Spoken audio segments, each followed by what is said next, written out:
15 شعبان کی رات کو عائشہ فرماتی ہیں میں اٹھی تو آپ بستر پر نہیں تھے، تو میں ڈھونڈنے نکلی تو آپ جنت البقیع میں پہنچے ہوئے تھے۔ تو آپ نے دیکھ کر کہا عائشہ تو کیا سمجھتی ہے کہ اللہ اس کا رسول تمہارے ساتھ خیانت کریں گے؟ میں تو بقیع والوں کے لیے آیا تھا دعا کرنے۔ پھر آپ نے فرمایا آج کی رات وہ رات ہے جس میں اللہ تبارک و تعالی بنو کلب ایک قبیلہ ہے جن کے پاس بھیڑ بکریاں بہت زیادہ تھیں، کہا عائشہ جتنی بنو کلب کی بھیڑ بکریوں کے جسم پر بال ہیں ان بالوں کی تعداد کے برابر اللہ تعالیٰ اپنے بندوں کو مغفرت فرماتا ہے، جہنم سے خلاصی فرماتا ہے۔ اس پر شب برات اور شب مغفرت علماء نے اس کا نام رکھا، میرے نبی کی زبان سے یہ نام نہیں نکلا۔ تو اس کی یہ فضیلت ہے کہ اس میں اللہ تعالیٰ کی طرف سے بخشش کا نزول ہوتا ہے۔ باقی یہ جو کہتے ہیں کہ اس میں فرشتہ اترتا ہے اور سارے سال کا بجٹ بتاتا ہے اور سارے سال کے واقعات، یہ کسی حدیث میں میری نظر سے نہیں گزرا۔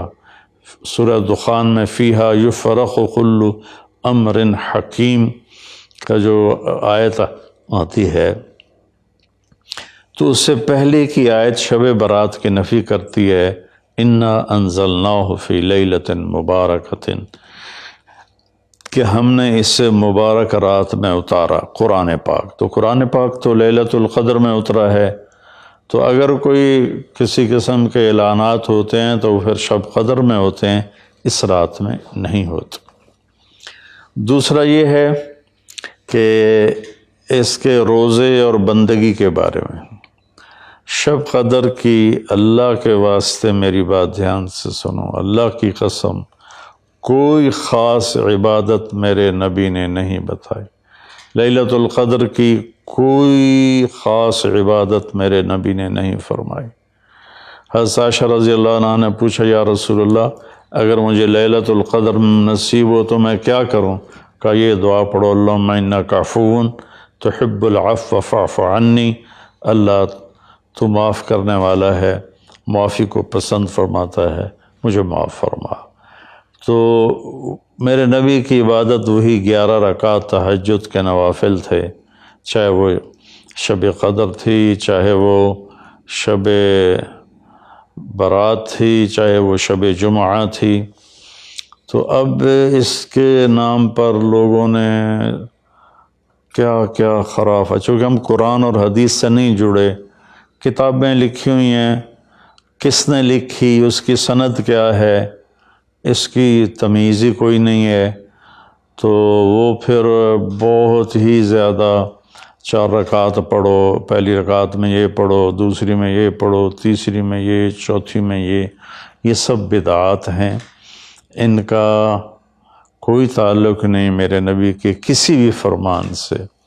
میرے نبی نے صرف عبادت کا فرمایا ہے، عبادت تو شب قدر میں بھی کوئی خاص عمل نہیں۔ اور دوسری بات یہ کہ اگر آپ نے عبادت کرنی ہے تو مسجد نہیں گھر، مسجد نہیں گھر، مسجد نہیں گھر۔ میرے نبی نفلی بندگی گھر میں ادا فرماتے تھے۔ اب شب برات میں صلاۃ تسبیح کی جماعت ہو رہی ہوتی ہے، یہ کتنی بڑی نادانی کی بات ہے۔ نفلوں کی تو جماعت ہی نہیں ہوتی، تو یہ صلاۃ تسبیح کی جماعت کروا رہے ہوتے ہیں۔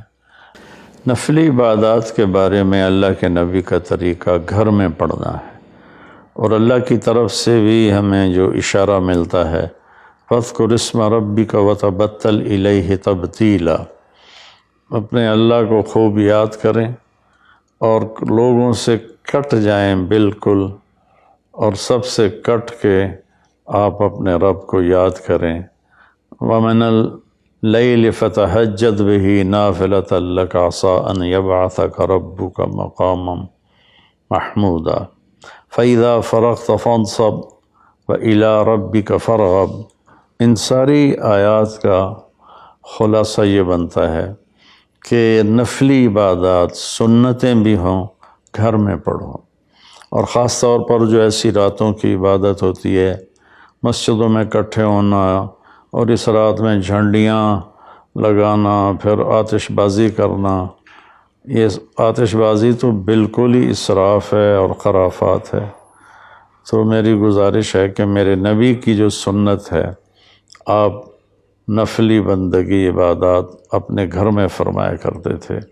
اس رات میں اگر آپ عبادت کرنا چاہتے ہیں، مسجد کی بجائے گھر کو مسجد بنائیں۔ وَاجْعَلُوا بُيُوتَكُمْ قِبْلَةً وَأَقِيمُوا الصَّلَاةَ، اللہ نے بنی اسرائیل سے فرمایا اپنے گھروں کو مسجد بنا لو اور نمازیں قائم کرو۔ تو ہم بھی اپنے گھروں کو خالی نہ چھوڑیں، اس میں ساری فیملی اکٹھی ہو کے نوافل کا اہتمام کرے۔ مسجد فرائض کے لیے ہے اور نوافل کے لیے گھر ہیں۔ تو امید ہے میری اس بات پہ آپ غور فرمائیں گے، ناراض نہیں ہوں گے۔